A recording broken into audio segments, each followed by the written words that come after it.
Hoje a gente vai falar de domínio e imagem olhando para o gráfico de uma função. Vamos nessa! Seja muito bem-vindo ao canal Matemática em 5 Minutos. O meu nome é Fábio e hoje a gente vai continuar o nosso papo sobre função, mais especificamente falando de domínio e imagem novamente, só que agora olhando para o gráfico e tentando identificar cada um deles.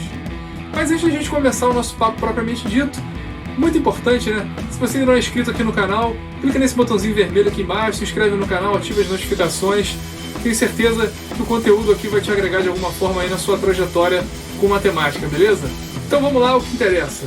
Coloquei aí na tela a imagem, né, a curva de uma função em vermelho. E antes da gente olhar especificamente para ela, muito importante a gente falar o seguinte. Quando a gente fala de domínio, a gente está falando de x. E quando a gente fala de imagem, a gente está falando de y ou f de x, né? Isso é muito importante, né? Isso que vai nortear o nosso estudo daqui para frente. Bom, olhando para o gráfico, a gente vê uma curva aí que ela é limitada, né, em dois pontos, né?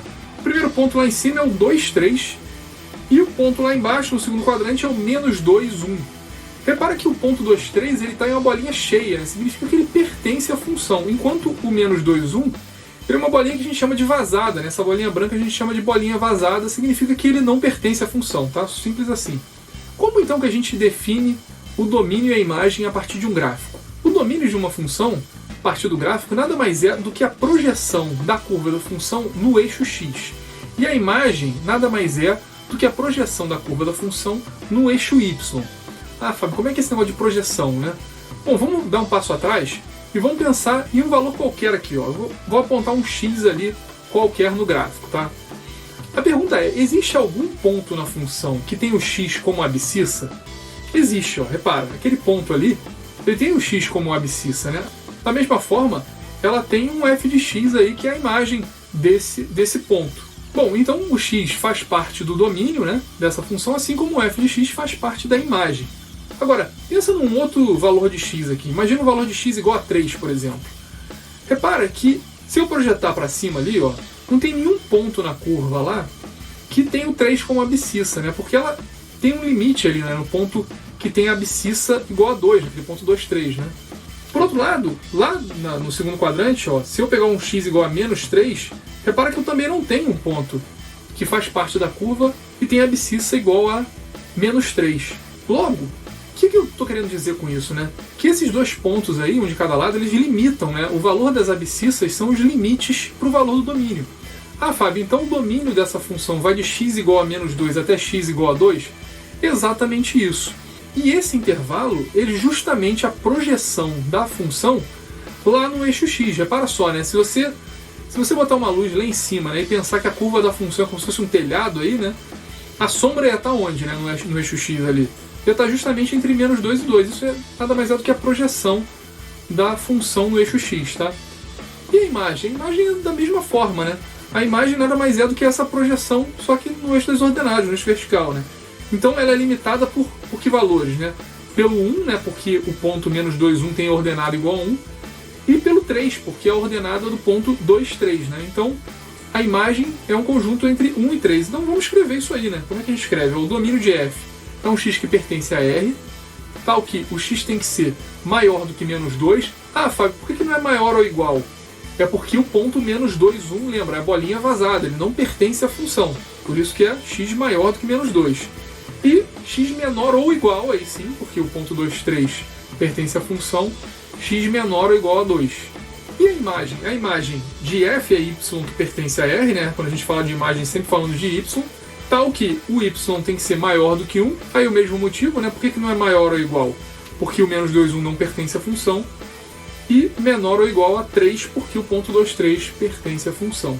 Ah, Fábio, mas não tem um jeito mais fácil, coisa? Então vamos lá no macete, que eu sei que você gosta do macete, né? Então eu coloquei aí, ó, um texto, mas eu vou explicar rapidinho o que é o texto, né? O que a gente vai fazer quando a gente quiser descobrir o domínio de uma função? A gente vai traçar linhas perpendiculares ao eixo x, como essas que eu tracei aí, ó. E aí, quando essas linhas encontram o eixo x, né, esse intervalo entre as linhas nada mais é do que o intervalo do domínio, tá? A mesma coisa na imagem, só que a gente vai traçar linhas perpendiculares ao eixo das ordenadas, agora do eixo vertical, tá? Então o valor da imagem nada mais é do que o intervalo aí onde essas retas perpendiculares ao eixo das ordenadas cortam esse eixo, tá? Vamos usar esse macete para avaliar o gráfico de uma outra função aqui, ó. Então eu coloquei aí a letra B. A curva dessa função se chama uma parábola. E aí, a primeira coisa que você deve estar se perguntando é: Fábio, agora não tem limites, né? Eu não tenho aqueles pontos sinalizados lá que são os extremos, né? Eu só sei que eu tenho um ponto aí para baixo, né? Repara, né? A parábola ela vai e ela corta o eixo das ordenadas lá no y igual a menos 3, né? Que ponto é esse aí, né? O ponto 0, porque está em cima do eixo das ordenadas, então x é igual a 0. Então é 0 menos 3, tá? Então esse é o limite para baixo aí dele, né? Mas repara que eu não tenho limite lá em cima, não tenho limite para os lados, né? Por que isso? Porque essa função, quando não tem um limite bem definido, ela cresce indefinidamente. Ó. Eu até botei umas setas aí, porque ela vai abrindo, ela vai crescendo para os lados. Ah, Fábio, então como é que a gente vai colocar essas retas perpendiculares ao eixo horizontal? Justamente, a gente não tem como colocar essas retas aí, né? Ah, Fábio, então qual é o domínio? O domínio é o conjunto dos números reais, tá? Agora, e a imagem? A imagem, uma dessas retas eu tenho como colocar, ó, tá lá. É o limite inferior ali, tá vendo? Ela cruza perpendicularmente nesse ponto 0 menos 3 que está ali. Ah, Fábio, então eu tenho um limite lá embaixo, mas em cima não tenho. Exatamente isso. Então como é que a gente escreve isso, né?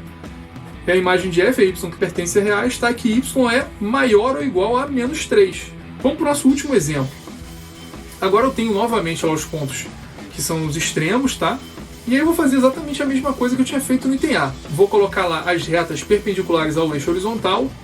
Né? Aquele intervalo que está cortando o eixo x, ó, entre menos 2 e 3 é o domínio. Né? Então vamos lá escrever o domínio de f é x que pertence aos reais, tais que x tem que ser maior do que menos 2, porque maior e não maior ou igual, porque aquele ponto menos 2, 3 está bolinha vazada, né? Então ele não pertence à função. E menor ou igual a 3, porque esse ponto sim está com a bolinha cheia, beleza? E a imagem? A imagem, a gente vai colocar as linhas lá perpendiculares ao eixo das ordenadas. E aí vamos escrever, ó, a imagem de f é y que pertence aos reais, tais que o y tem que ser maior ou igual a 0, né? Repara que uma linha perpendicular está justamente coincidindo com o eixo x, por isso y igual a 0, e menor que 3, né? Porque aquele ponto menos 2, 3 tem como ordenada o 3 e ele limita lá para cima a nossa função. Pessoal, espero que vocês tenham gostado do vídeo, espero que tenha ajudado. Se você gostou, aperta no like aqui embaixo, isso é muito importante pra gente. Se você for com alguma dúvida, escreve aqui nos comentários, vai ser um prazer te responder. E vamos aprender matemática em 5 minutos. Até a próxima!